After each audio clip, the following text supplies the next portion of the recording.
bem-vindos! Esse som que a gente está ouvindo no fundo é o som da promessa. Aquele zumbido suave de um futuro elétrico mais limpo, mais silencioso. E os números oficiais, olha, eles parecem confirmar essa promessa com força total.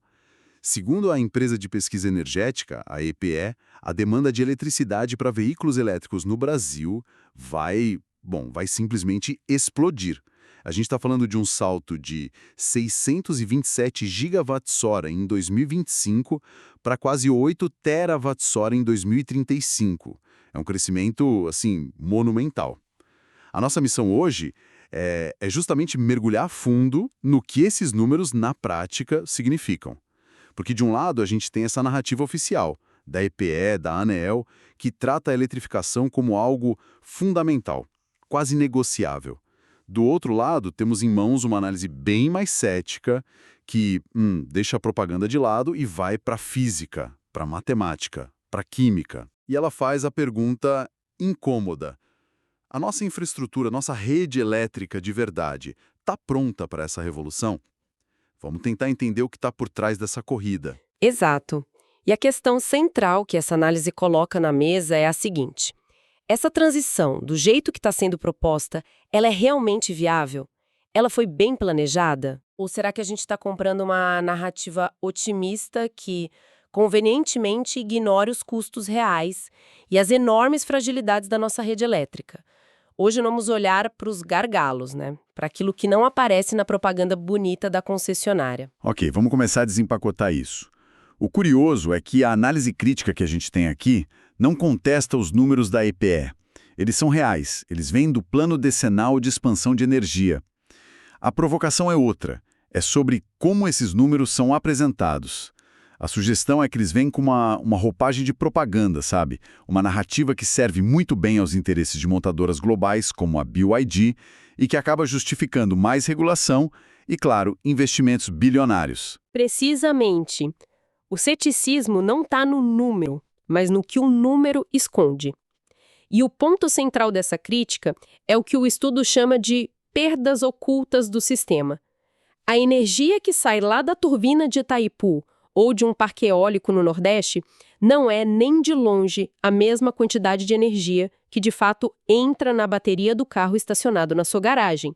E essa diferença, que a narrativa oficial parece varrer para debaixo do tapete, é a chave para a gente entender o tamanho real do desafio. Aqui a coisa começa a ficar realmente interessante, porque a gente tende a pensar que é uma conversão simples, de 1 para 1. Você gera 1 kWh na usina, chega 1 kWh no carro. Mas não é nada disso. Para cada quilowatt-hora que a bateria do carro armazena, a usina teve que gerar muito mais, certo? Muito mais. E não é pouco, não. A análise detalha as várias etapas em que essa energia vai vazando pelo caminho. A primeira, e talvez a mais conhecida, é na própria rede de transmissão e distribuição. Só aí no Brasil a gente já perde algo entre 15% e 17% da energia gerada. Isso já contando tudo. A fiação antiga, a distância e também os famosos gatos, as perdas não técnicas. Exatamente, é a soma de tudo. Mas o dreno de energia não para por aí. O segundo grande vilão é o próprio ato da recarga. A gente não pensa nisso, mas a energia que sai da tomada é corrente alternada. E a bateria do carro usa corrente contínua. Essa conversão de AC para DC não é perfeita, ela gera calor. E calor é energia desperdiçada. Faz todo sentido. É o mesmo princípio de quando a gente bota o celular para carregar e a fonte, o carregador, fica quente. Aquilo é energia que não está indo para a bateria. É o mesmíssimo princípio, só que numa escala muito, muito maior. E a situação piora, e piora drasticamente em recargas rápidas, que forçam o sistema e geram ainda mais calor. Somando todas essas perdas da rede, do carregador, da conversão, da própria bateria, que também esquenta, o estudo estima que a perda total da usina até a roda do carro pode facilmente passar dos 40%. 40%? Peraí, esse número é gigantesco. Isso muda completamente a conta. Qual é a consequência matemática de jogar quase metade da energia fora no caminho? A consequência é um choque de realidade. Se você perde 40% da energia, significa que a eficiência real do sistema é de apenas 60%. Para entregar 1 kWh útil na bateria do carro, a usina precisa gerar, na verdade, 1,67 kWh. É quase 70% a mais de energia que precisa ser gerada só para compensar o que se perde. O material que analisamos até cita como um alerta o chamado Mega Apagão Ibérico de 2025, que é um evento hipotético, né? Usado em simulações de estresse de rede na Europa para mostrar o que acontece quando a política ignora a física e força uma eletrificação rápida demais sobre uma infraestrutura que não aguenta. Essa diferença não é só um detalhe técnico, ela tem um impacto financeiro. Gigantesco. Porque se a gente precisa gerar muito mais energia do que o previsto só para compensar o desperdício, alguém vai ter que construir e pagar por essa geração extra.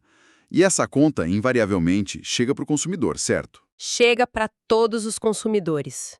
E é aí que o custo explode. A análise refaz as contas da EP, mas ajustando por essa perda de 40%. A expansão da rede de distribuição, que estava estimada em 120 bilhões de reais, salta para uma faixa entre 140 e 156 bilhões de reais.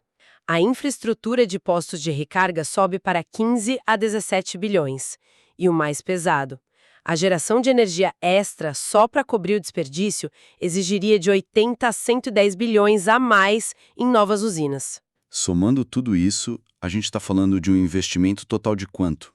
Na ponta do lápis, o cálculo aponta para um total mínimo entre 235 e 283 bilhões de reais. Uau!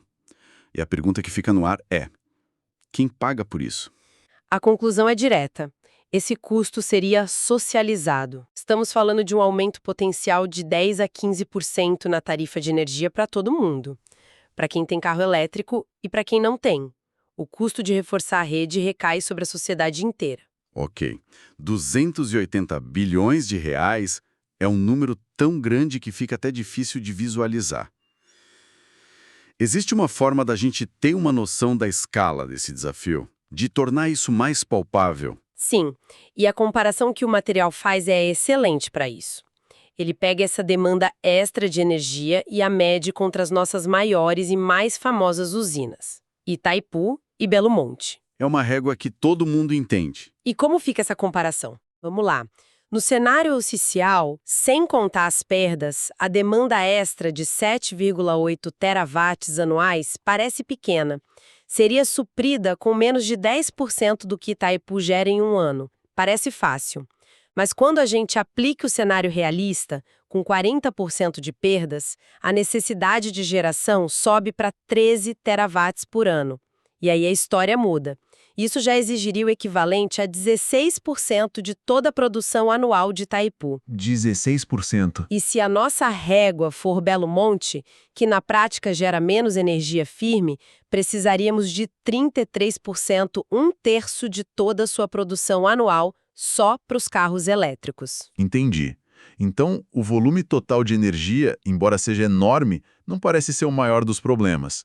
A gente não precisaria construir uma nova Itaipu inteira só para isso. E esse é o grande ahá, o pulo do gato da análise.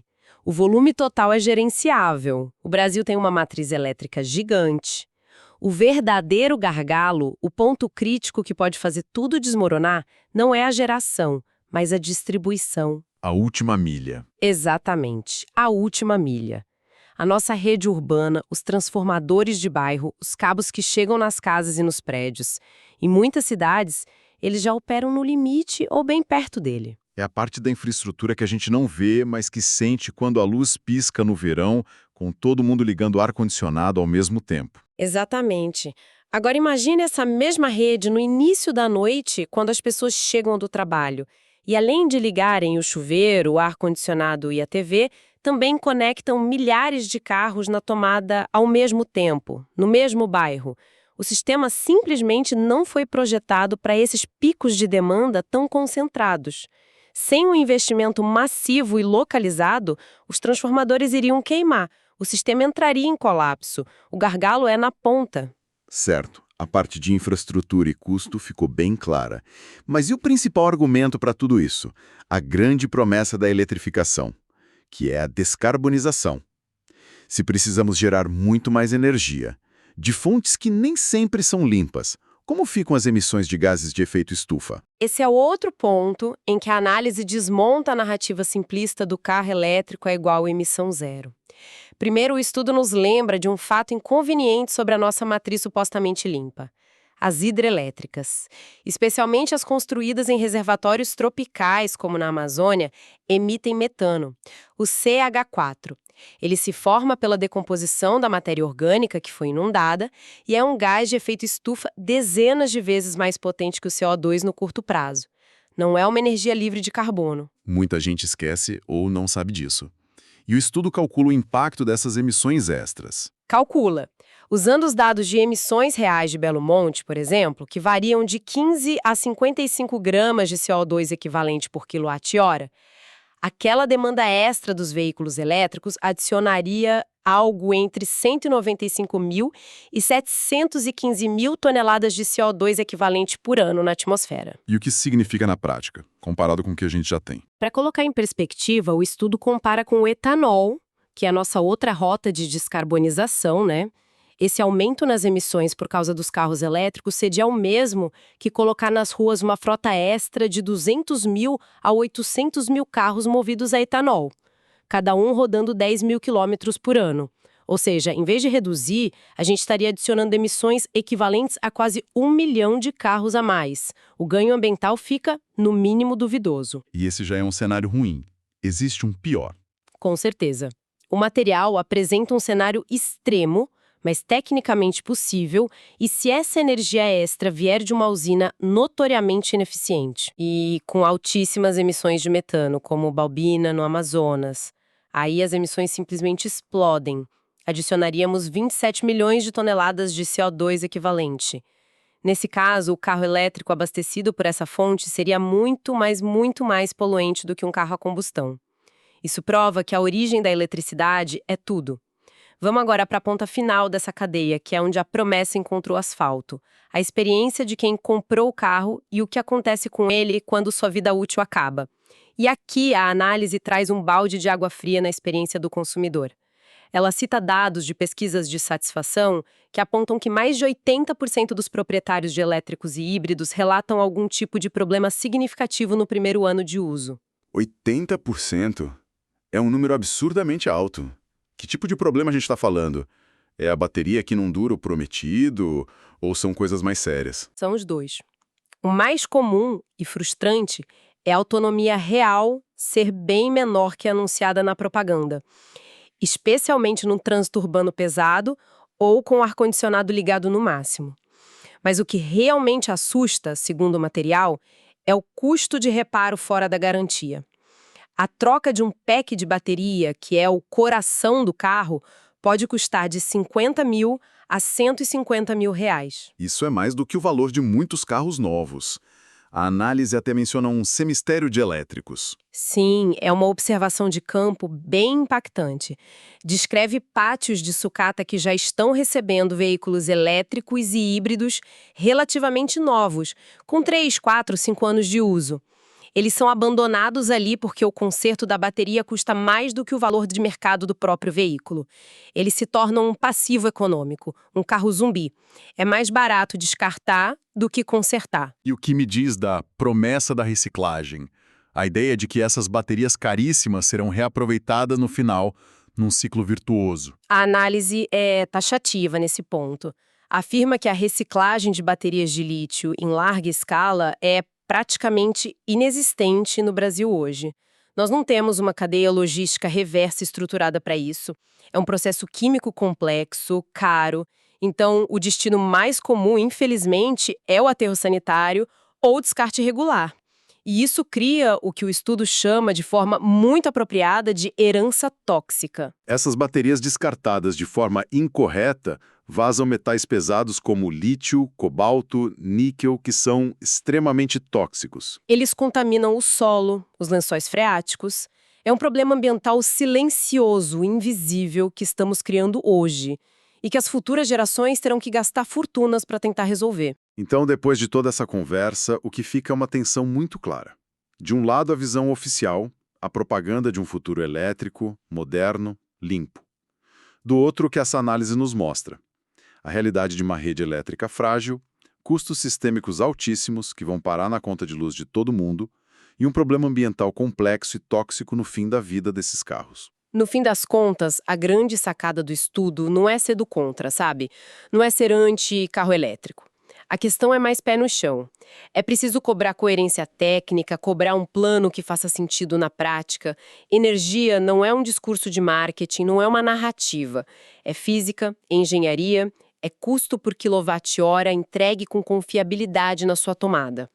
A análise sugere que o Brasil, ao abraçar essa agenda de forma um tanto apressada, talvez esteja ignorando as suas próprias vantagens competitivas. Como o etanol. Exato, como a tecnologia consolidada e sustentável do etanol, para importar um modelo que ainda não se encaixa na nossa realidade econômica e de infraestrutura.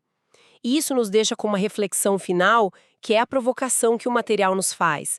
A discussão sobre o futuro da mobilidade precisa sair do campo puramente simbólico do carro que não tem escapamento e voltar para a engenharia e para a economia.